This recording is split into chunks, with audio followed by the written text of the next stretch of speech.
It's Thursday on Rock 95.5. Heidi, thank you so much for hanging today. Oh, thanks. Thanks for having me. Now, you mentioned that you have gotten this chance to look at the other Thursday interview. So, my first question is, what was your first ever alcoholic beverage? Take us through the story. Okay, not too much of a story, but I grew up in a German household. So there's always beer, alcohol just around. Sure. So beer, I think it was a Heineken was my first drink. And I won't tell you what age. Wait, But I that's was sitting actually, on my dad's lap. I feel like that is like good marketing for Heineken because like you have an authentic German family and they're like, yes, we're sticking with the staple Yeah. Heineken. That's awesome. So, Heidi, the problem that I have, you see, is that I'm feeling quite corked and wound. Do you know of a place that I could go to fix these problems that I have? Possibly. I've heard of a place called Uncork Unwind in Des Plaines.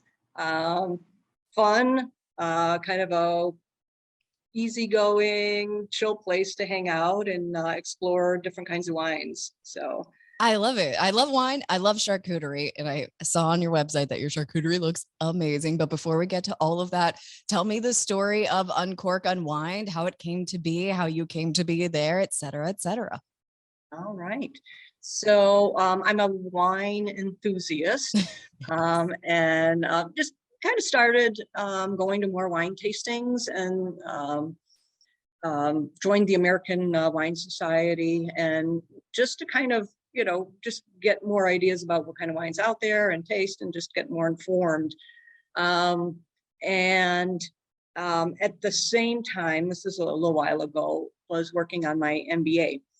And for our final project, we decided to do a business, my group that I was working with started to work on a business plan for a wine lounge. This was years ago, but that didn't, it was just for fun for the most part. Yeah.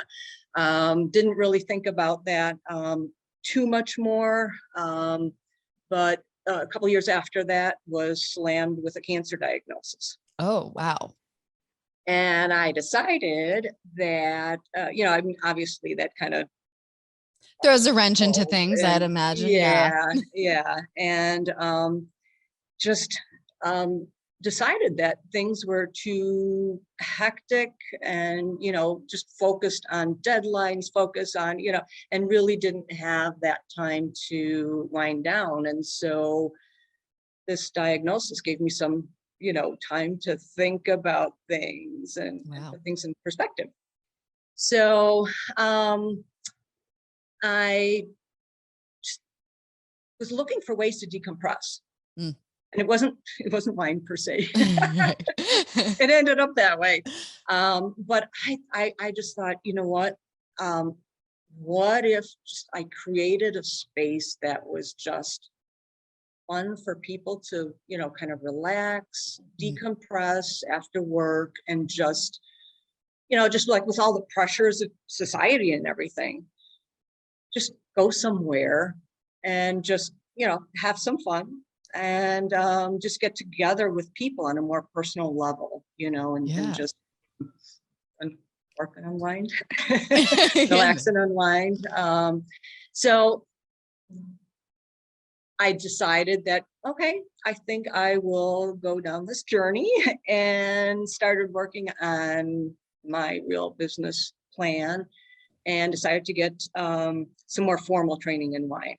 So, and here I am, and it's 6 years cancer-free, and hell yeah. Yeah, and I've got an awesome wine lounge on top of it. So like the most winning at life you could possibly do. You kicked cancer's ass, and then like we're inspired to open your own wine store. Like that's amazing. That's literally an A+ stamp on life right there that you've just gotten and earned yourself. That's like, you said something profound though too, that you wanted this wine shop to be a place where people can have fun and relax. But there's also, I'm sure, almost I don't want to say stigma, but preconceived notion that people probably come up against, that wine can be more bougie, a little more classy, a little more, you have to have to button it up if you're drinking wine.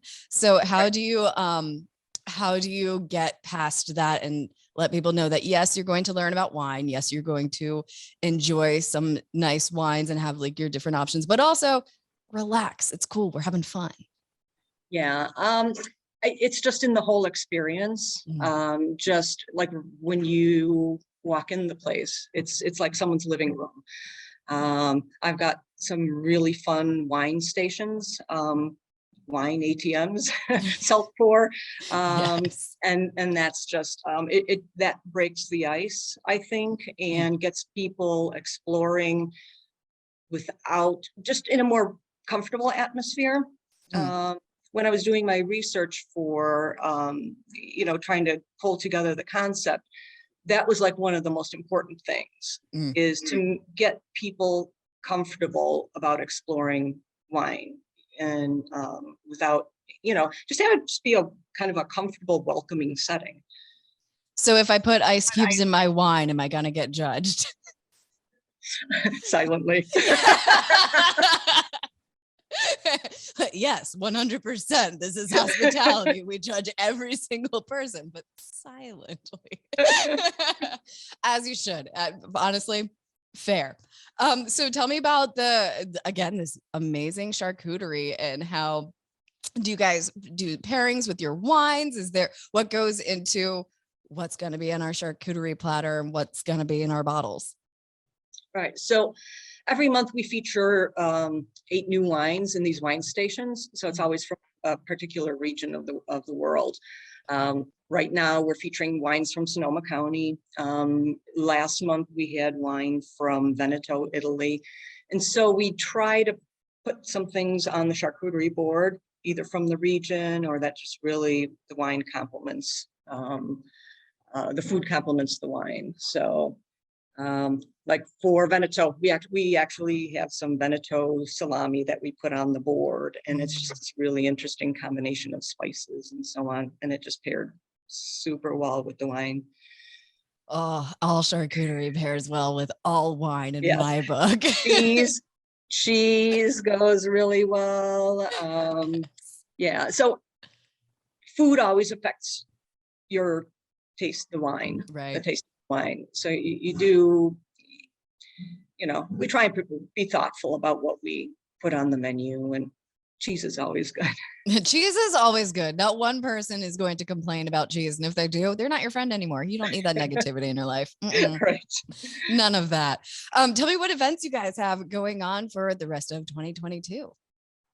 Oh, wow. So we have, in addition to the monthly wines, we have one night that we have someone come in and talk about either some stories about the winemaker, or this month with Sonoma, we're going to have someone talk about the Judgment of Paris in 1976, a wine tasting where the U.S., some wines from California actually won in a blind competition against France.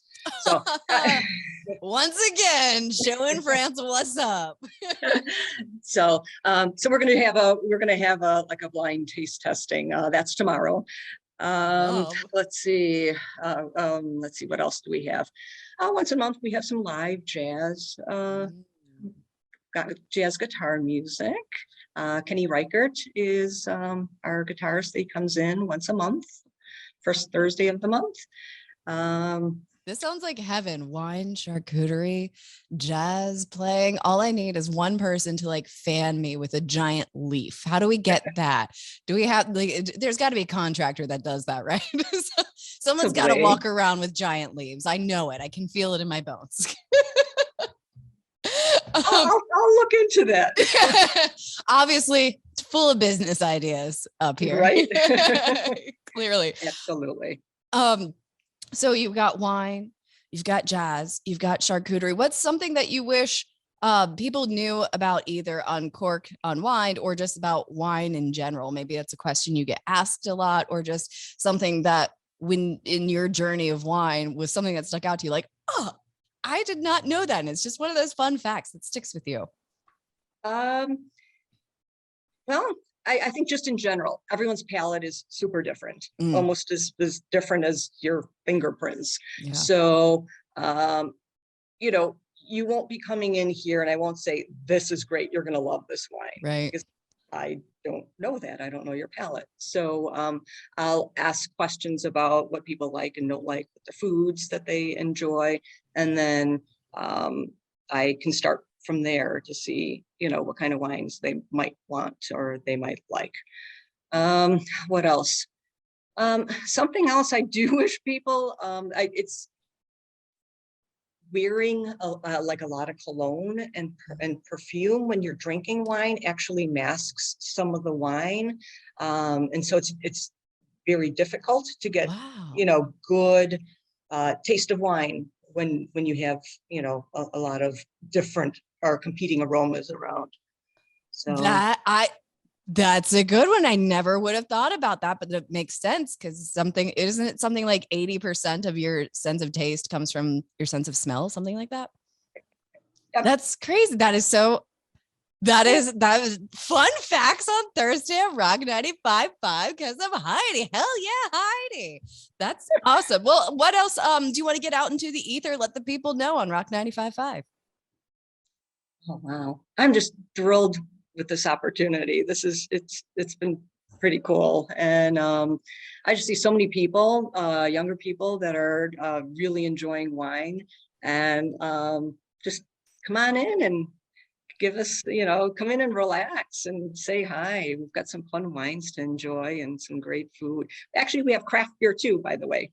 Oh, Yeah, I saw that you actually interviewed, I believe, some folks from Pilot Project. oh yeah, yeah.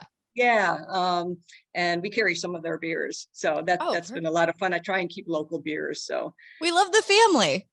yeah, It's a absolutely. Thursday family now. Well, awesome. Thank you so much for hanging with us today, Heidi. Yeah, thank you. Really appreciate it. It's been Of fun chatting course. with you.